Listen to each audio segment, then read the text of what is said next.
ইসলাম আল্লাহ সুবহানাহু ওয়া তাআলার পক্ষ থেকে এমন একটা কল্যাণকর জীবন ব্যবস্থা, যেই জীবন ব্যবস্থায় মানুষের জন্য মানবতার অনেক দিক নির্দেশনা রয়েছে। ইসলামই একমাত্র জীবন ব্যবস্থা, যেই জীবন ব্যবস্থায় মানুষের কল্যাণের জন্য কাজ করার জন্য উৎসাহ উদ্দীপনা প্রদান করা হয়েছে এবং মানুষের অধিকারকে কিছু কিছু অধিকারকে মানুষের জন্য আবশ্যক করণীয় করে দেওয়া হয়েছে, যা ইসলাম ছাড়া মানুষের বানানো পৃথিবীর কোনো ধর্মে এইরকম মানবতার নজির দৃষ্টান্ত নেই। সম্মানিত উপস্থিতি, আল্লাহ সুবহানাহু ওয়া তাআলা পবিত্র কুরআনুল কারীমের সূরা আল ইমরানের 104 নম্বর আয়াত 105 নম্বর আয়াতে আল্লাহ বলছেন, কুনতুম খায়রা উম্মাতিন উখরিজাত লিন-নাস। 110 নম্বর আয়াত আল্লাহ বলছেন যে কুনতুম খায়রা উম্মাতিন, তোমরাই শ্রেষ্ঠ উম্মত, উখরিজাত লিন-নাস, তোমাদেরকে মানব জাতির কল্যাণের জন্য উদ্ভব ঘটানো হয়েছে।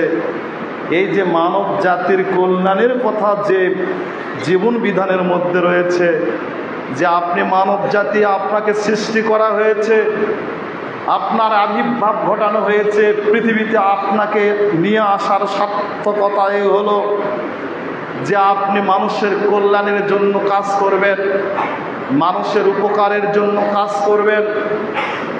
এই মানবতা শুধুমাত্র ইসলাম ধর্মে রয়েছে, যা অন্য কোন ধর্মে নেই। এই মানবতাকে ইসলাম এমনভাবে জরুরি করে দিয়েছেন যে দুই প্রকার হক বলেছেন আল্লাহ রাসূল। একটা হলো হাক্কুল্লাহ, আল্লাহর হক, আর একটা হলো হাক্কুন নাস, মানুষের হক। আল্লাহর হকের পর মানুষের হকের কথা বলা হয়েছে, যেই হকগুলো কিন্তু একেবারে একজন মানুষের জন্য অপরিহার্য কর্তব্য। এই হকগুলো, এই অধিকারগুলো একজন মানুষের পক্ষ থেকে আর একজন মানুষের পাওনা, সে অবশ্যই পাবে এই হক। এই হকগুলো পাওয়ার অধিকার তার রয়েছে, তার প্রাপ্যতা রয়েছে। সম্মানিত উপস্থিতি, ইসলামে এইভাবে হকগুলোকে নির্দিষ্ট করে দেওয়া হয়েছে। যেমন পিতামাতার প্রতি সন্তানের হক, সন্তানের প্রতি পিতামাতার হক, পক্ষান্তরে রাজা প্রজাদের মধ্যে হক, মালিক শ্রমিকদের মধ্যে হক, এভাবে শুরু করে জীবনের যতগুলো ধাপ রয়েছে সব কিছুর মধ্যেই ইসলাম একটা হক নির্ধারিত করে দিয়েছেন, অধিকার নির্ধারিত করে দিয়েছেন, যেই এটা শুধু ইসলাম ধর্মে রয়েছে, যা অন্য কোনো ধর্মে নেই। ইসলাম এমন একটা ধর্ম, যেই ধর্মে শুধু নামাজ পড়ো এ কথায় বলেই ক্ষান্ত হয়নি যে শুধু নামাজ পড়ো, নামাজ পড়লেই পরকালে মুক্তি পাবে, নামাজ পড়লেই জান্নাত পাওয়া যাবে, আর কোনো কিচ্ছু করা লাগবে না, এইরকম কথা আল্লাহ বলেননি, রাসূলও বলেননি। যে আপনি শুধু নামাজই পড়বেন, সালাতি আদায় করবেন, এছাড়া আপনার প্রতি আরও যে হক রয়েছে, আপনার যে আরও দায়িত্ব রয়েছে, আপনার যে কর্তব্য রয়েছে মানুষের প্রতি এবং অন্যান্য পশুর প্রতিও যে আপনার যে মানবতা রয়েছে, এটা যদি পালন না করে তাহলে এক পয়সা ওই ইবাদত দিয়ে কোনো কাজ হবে না। এই জন্য অবশ্যই আমাদেরকে সালাত মৌলিক ইবাদত আদায় করতেই হবে, কিন্তু ওই ইবাদতের পাশাপাশি আমাদের প্রতি যে হক রয়েছে এগুলো আদায় করতে হবে। মানবতার কল্যাণের জন্য নিজেকে আত্মনিয়োগ করতে হবে, মানবতার কল্যাণের জন্য নিজেকে সদা সর্বদা তৎপর হতে হবে, কাজ করতে হবে। আল্লাহ সুবহানাহু ওয়া তাআলা ইসলাম ধর্মে শুধু এইরকম নির্দেশনাই দেননি যে শুধু সিয়াম পালন করো, সিয়াম পালন করলে তাকওয়া অর্জন হবে, আর ওই তাকওয়া অর্জন হলেই জান্নাতে যাবে, আর কোনো কিছুর প্রয়োজন নেই, এ কথা বলে ক্ষান্ত হননি। আপনি সিয়াম পালন করবেন, সিয়াম থেকে তাকওয়া নামক গুণটি অর্জন করবেন। তাকওয়া নামক গুণটি অর্জন করলে এর সাথে যে আরও কি যুক্ত হবে সেগুলো আপনাকে পঙ্খানুপুঙ্খরূপে পালন করতে হবে। আপনি সিয়াম থেকে কি শিক্ষা নিয়েছেন সেই শিক্ষাটা শিক্ষাটাও আপনার বাস্তব জীবনে বাস্তবায়ন করতে হবে। এখানেও মানবতা রয়েছে। আল্লাহ এ কথা বলেই শুধু ক্ষান্ত হননি, ইসলাম এ কথা বলেই ক্ষান্ত হননি। ইসলাম শুধু এ কথা বলেই ক্ষান্ত হননি যে হজ করো, হজ করলেই বাইতুল্লাহ গিয়ে তাওয়াফ করলেই জিয়ারত করলেই জীবনের সমস্ত গুনাহ মাফ হয়ে যাবে আর জান্নাতে চলে যাবে, আর কোনো কিছুর প্রয়োজন নেই। আল্লাহ এমন কথাও শুধু বলেননি, আল্লাহ রসুলও বলেননি যে আর কোনো কিছু করার প্রয়োজন নেই। আপনার পিতামাতার হক ছিল, পিতামাতার প্রতি কোনো দায়িত্ব কর্তব্য আপনার নেই। আপনার অন্য মানুষের প্রতি কর্তব্য ছিল, দায়িত্ব ছিল, সেখানে দায়িত্ব কর্তব্য বোধ মনে করেন না। আপনি মালিক ছিলেন, শ্রমিকের প্রতি আপনার দায়িত্ব কর্তব্য ছিল, সেটাও আপনি কোনো দায়িত্ব কর্তব্য মনে করেন না। আপনি নেতৃত্বস্থানীয়, আপনি নেতৃস্থানীয় নেতা ছিলেন, আপনার প্রতিও আপনার যারা অনুগত তাদের দায়িত্ব হক ছিল, কর্তব্য ছিল, এগুলো আপনি কোনো কিছু মনে করেন না। আপনি সালাদকেই শুধু ইসলামের মধ্যে সীমাবদ্ধ করে রেখেছেন, আপনি সিয়াম পালন করাটাকে ইসলামের মধ্যে সীমাবদ্ধ করে রেখেছেন, আপনি হজ করাটাকে ইসলামের মধ্যে শুধুমাত্র সীমাবদ্ধ করে রেখেছেন। যদি ওইটার মাধ্যমে আপনি শুধু পরকালে পরিত্রাণ পেতে চান তাহলে আপনি ইসলামটাকে ভুল বুঝেছেন, ইসলামটা আপনি ভালোভাবে বুঝতে পারেননি, আর সেই জন্যই আমাদের মানবতা লঙ্ঘিত হচ্ছে। এই জন্য মানবতা লঙ্ঘিত হচ্ছে। মানবতা আজ আমাদের শেষ পর্যায়ে এসে পৌঁছেছে। ইসলামের নবী, ইসলামের মানবতার নবী মুহাম্মদ রাসূলুল্লাহ সাল্লাল্লাহু আলাইহি সাল্লাম পৃথিবীতে অনেক মানবতার নজির স্থাপন করেছিলেন। তার কাছ থেকে আমাদেরকে শিক্ষা নিয়ে আমরা শ্রেষ্ঠ উম্মত হয়ে আমাদের বাস্তব জীবনে বাস্তবায়িত করার কথা ছিল, কিন্তু আমরা এগুলো আদৌ করছি না। ইসলাম এমন মানবতার ধর্ম যে অভুক্ত মানুষের জন্য, সেই জন্য ইসলাম অনুমোদন দিয়েছে। ইসলাম জরুরি করে দিয়েছে যে অভুক্ত মানুষের জন্য খাদ্য, অভুক্ত মানুষের জন্য যে যারা অভুক্ত মানুষ থাকবে, যারা না খেয়ে থাকে, তাদের কষ্ট যেন বুঝতে পারে। তারা না খেয়ে থাকলে কি কষ্ট হয়, এই কষ্টটা যেন বুঝতে পারে, সেই জন্য আল্লাহ সিয়ামের ব্যবস্থা করলেন। এই সিয়াম ও সিয়ামের মধ্যেও একটা মানুষের চরম মানবতা রয়েছে। কিন্তু আমরা কোনো ইবাদত, আমরা যে ইবাদতই করি না কেন, ওই ইবাদতের যে একটা শিক্ষা রয়েছে, ওই শিক্ষাটা আদৌ কেউ আমরা অর্জন করতে পারছি না। আমরা মসজিদে আসছি, নামাজ পড়ছি আর চলে যাচ্ছি, মনে হয় এগুলোই শেষ, আর কোনো কিছু করার প্রয়োজন নাই। মানে এর মধ্যেই আমরা ইসলামটাকে সীমাবদ্ধ করে দিয়েছি। আল্লাহ রসুল, আল্লাহ এবং আল্লাহ রসুল কি সুন্দরভাবে একটা সিয়ামের, রমজান মাসে সিয়ামের ব্যবস্থা করে দিলেন। রমজান মাসের সিয়ামের ব্যবস্থা করে দিলেন যে অভুক্ত যারা থাকে, যারা খুব ক্ষুধায় থাকে, এই ক্ষুধার্তদের জ্বালা যেন বুঝতে পারে। কারণ একজন বড়লোক মানুষ, একজন ধনী মানুষ, একজন প্রভাব প্রতিশীল মানুষ জীবনে তো কোনোদিন কখনো না খাওয়া থাকে না, থাকবেও না, কারণ তার খাওয়া পড়ার তো কোনো সমস্যা নেই।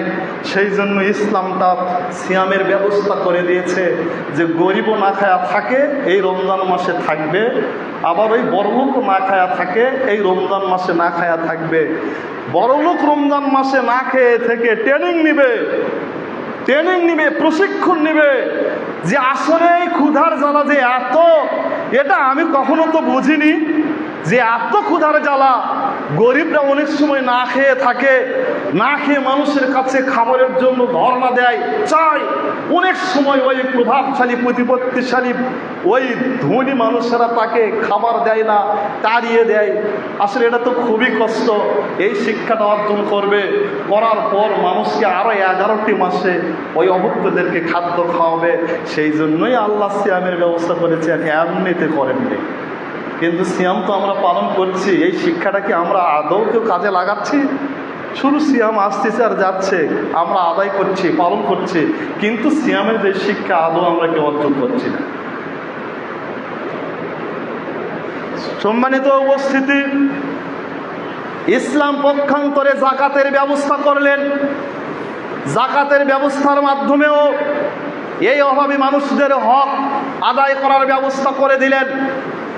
যে যাদের ধন রয়েছে, যাদের সম্পদ রয়েছে, নিঃস্বার্থ পরিমাণ মালের মালিক হয়েছে, তাদেরকে জাকাত দিতে হবে।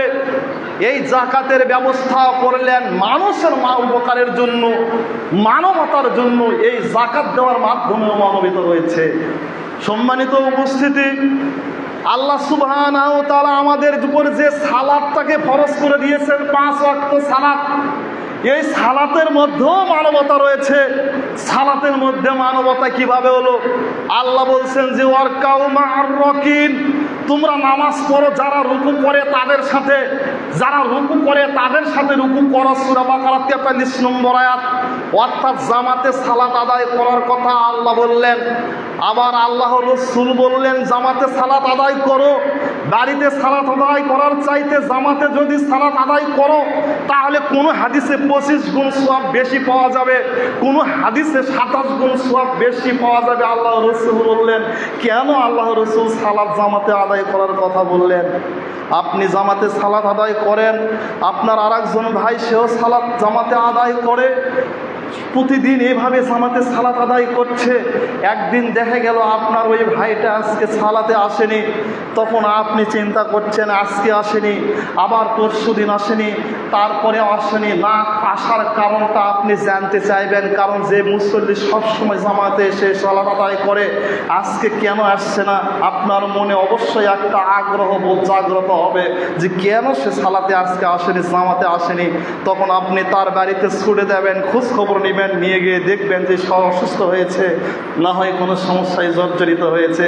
এই যে আপনি তার খোঁজ খবর নিলেন, ছুটে গেলেন, তার যদি অসুখ হয় সমবেদনা প্রকাশ করলেন, আর যে তারপরে যদি তার অন্য কোনো সমস্যা হয় সেই সমস্যা দূর করার আপনি চেষ্টা করলেন, তাহলে সালাতের মাধ্যমে কি মানবিকতার সৃষ্টি হয় না? সালাতের মধ্যে কি মানবতা আসে না?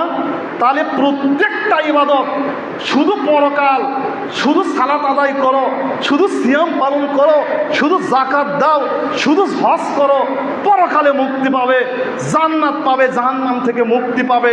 এই জন্যই শুধু আল্লাহ এগুলো দেয়নি, এগুলোর পিছনে এই সমস্ত হিকমত রয়েছে। কিন্তু আদৌ এই হিকমত, এই শিক্ষাগুলো আমরা অর্জন কেউ করতে পারছি না, আমরা কেউ অর্জন করার চেষ্টাও করছি না। এগুলো অর্জন করতে হবে। মানবিকতার আজকে একেবারে সম্পূর্ণ তলানিতে গিয়ে গোটা বিশ্বে মানবতা পৌঁছেছে। মানুষের মধ্যে মানবতা বলতে কোনো কিছু নেই। মানুষ আজকে ক্ষুধার জ্বালায় হাহাকার করছে। যারা প্রত্যেক দিন খাচ্ছে তারা মনে করছে একজন মানুষ পৃথিবীতে না খেয়ে নেই। কিন্তু হয়তো বা অনেক এইরকম বনি আদম রয়েছে পৃথিবীতে, অনেকেই এরকম না খেয়ে রয়েছে। হয়তো তাদের খোঁজ খবর আমরা নেই না, হয়তো বা আমরা নিতে পারি না, হয়তো বা আমাদের চোখের আড়ালে থাকে না, অথবা আমাদের সাধ্যের মধ্যে যেগুলো রয়েছে যাদেরকে আমরা খোঁজ খবর নিতে পারি আমরা তাদেরও তো খোঁজ খবর নেই না। আমরা সালাত আদায় করি ঠিকই, আমরা সিয়াম পালন করি ঠিকই, আমরা অন্যান্য ইবাদত ঠিকই করি, কিন্তু মানবিকতার পিছনে আমাদের এতটুকুও কোনো কিচ্ছু নেই। আমরা এই মানুষের ক্ষুধা নিবারণ করার চেষ্টা করি না। সম্মানিত উপস্থিতি, জাতিসংঘের একটা পরিসংখ্যান মতে গোটা পৃথিবীতে মানুষ না খেয়ে থাকে প্রত্যেক দিন 80 কোটি মানুষ না খেয়ে থাকে প্রত্যেক দিন জাতিসংঘের হিসাব মতে 2024 80 কোটি মানুষ না খেয়ে থাকে।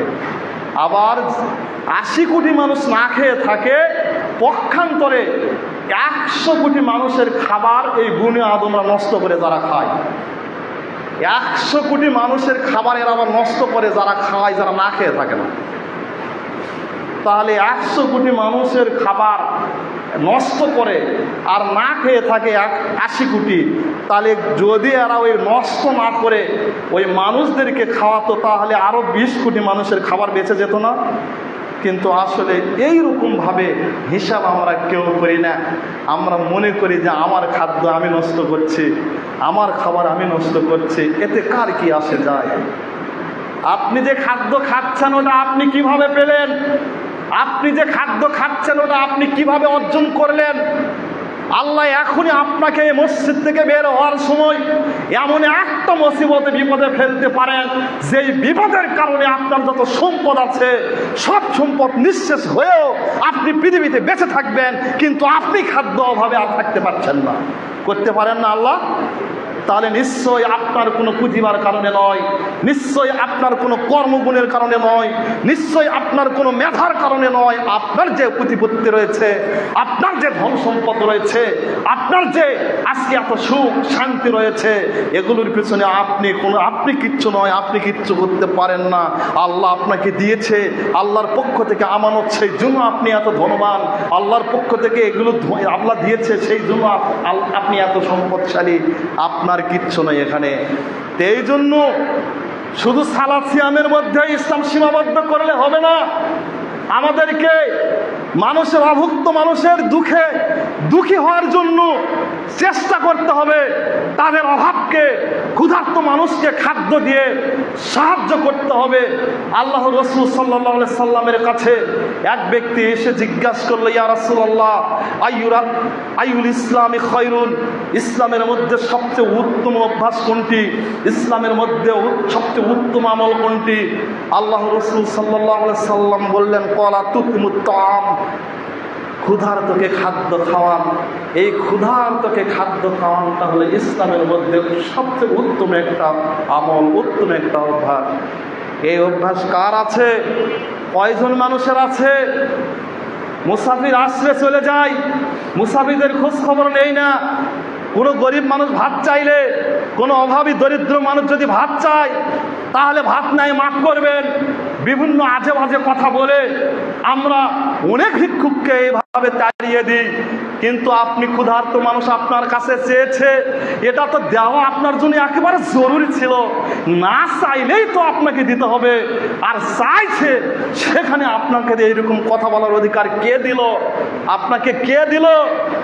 মুসাফির এসে বলছে যে আমাকে ভাত দিতে হবে, রাতের খাবারের ব্যবস্থা করতে হবে। আপনি বলছেন যে আজ রাতের বেলা তো আমরা কেউ ভাত খাই না, তার মানে মুসাফির ভাত পাবে না। মুসাফির এসে বলছে, মসজিদেই ধরেন মুসাফির আসছে আর আপনাকে বলছে যে আজকে আমি এখানে রাত্রি যাপন করব, আমার একটু খাওয়ার ব্যবস্থা করবেন কেউ? মুসাফির বলছে, আরে মুসাফির চেয়েছে এটাই তো অতিরিক্ত, না চাইলেই তো আপনাকে দিতে হতো। আর মুসাফির চাইছে, এটা তো মানে আপনারই দুর্বলতা। মুসাফির চাইলো কেন? মুসাফির না চাইতেই তো আপনাকে দেওয়া দরকার ছিল। মুসাফির চাইলো কেন? দুর্বলতা আপনার। এর জন্য জবাব দিয়ে আল্লাহকে আপনাকেই করতে হবে। ও মুসাফির যদি ওখানে না খেয়ে রাত্রি যাপন করে, আপনি ওই দিন যত আমল করেছেন একটা আমল আল্লাহর দরবারে কবুল হবে। আমরা মনে করছি খুব নামাজি হয়ে গেছে, রাতের বেলা খুব তাহাজ্জুদ আদায় করি, কে কবুল করবে না? আল্লাহ কবুল করবে না। কেন করবে না? রাতের বেলাকে ঘুম জাগি সাধে নাকি? মানে এমন একটা দাবি মনে হয় আল্লাহর কাছে যে করতেই হবে। সম্মানিত উপস্থিতি, আল্লাহর কাছে দাবি চলে না। আপনি যতই বাদশাহ হন, আপনি যতই দুনিয়ার সর্বশ্রেষ্ঠ প্রেসিডেন্ট হন, আপনি দুনিয়ার যত নির্ভরযোগ্য ব্যক্তি হন, আল্লাহর কাছে আপনারও প্রয়োজন রয়েছে। আল্লাহর কাছে আপনিও যদি চান, তাহলে আপনাকে ফকির হয়ে আল্লাহর কাছে চাইতে হবে। আপনি বলতে পারবেন না এদেশের প্রধানমন্ত্রী আমি, আল্লাহ তুমি দিবেন না, না দিলে খবর আছে। বলতে পারেন না আপনি যে আমি এদেশের অনেক শক্তিশালী, অনেক দায়িত্বশীল, আল্লাহ এটা আমি তোমার কাছে চাচ্ছি, কেন তুমি আমাকে দিবে না? কি জন্য তুমি আমাকে দিবে না? আমি প্রধানমন্ত্রী, আমাকে দিতে হবে। এই রকম দাবি আপনি করতে পারেন না আল্লাহর কাছে। আপনি প্রধানমন্ত্রী হলেও আপনি ফকির আল্লাহর কাছে। আপনি কিচ্ছু নেই আপনার। আপনি কিসের নেতা? আপনি কিসের নেতা? কিসের নেতৃত্ব? কিসের ক্ষমতা? কিসের পদ? কিসের মর্যাদা? কিসের সম্মান? যদি আল্লাহর আপনার কাছে তাকওয়া না থাকে, যদি আল্লাহর কাছে আল্লাহর ভয় না থাকে, যদি আল্লাহ আপনাকে সম্মান না দেন, তাহলে আপনার ওই নেতাগিরির কোনো দাম নেই, আপনার ওই প্রতিপত্তির কোনো দাম নেই, আপনার এই প্রধানমন্ত্রিত্বের কোনো দাম নেই। সম্মানিত উপস্থিতি, এই জন্য আল্লাহকে আপনি বলতে পারেন না যে আমাকে দিতে হবে। আপনি ফকির, আপনাকে বলতে হবে, কাকুতি মিনতি করে বলতে হবে। একজন ফকিরও যে এরকম আল্লাহর কাছে চাওয়ার সময় কাকুতি বিনতি অনুনয় বিনয় করে চায়, আপনাকেও আল্লাহর কাছে চাওয়ার সময় অনুনয় বিনয় করে চাইতে হবে। তাহলে আল্লাহ আপনাকে দিতে পারেন, তাহলে আল্লাহ আপনার প্রতি সন্তুষ্ট হতে পারেন। এর আগে কোশ্চিন কালো আল্লাহ সন্তুষ্ট অর্জন হবে না।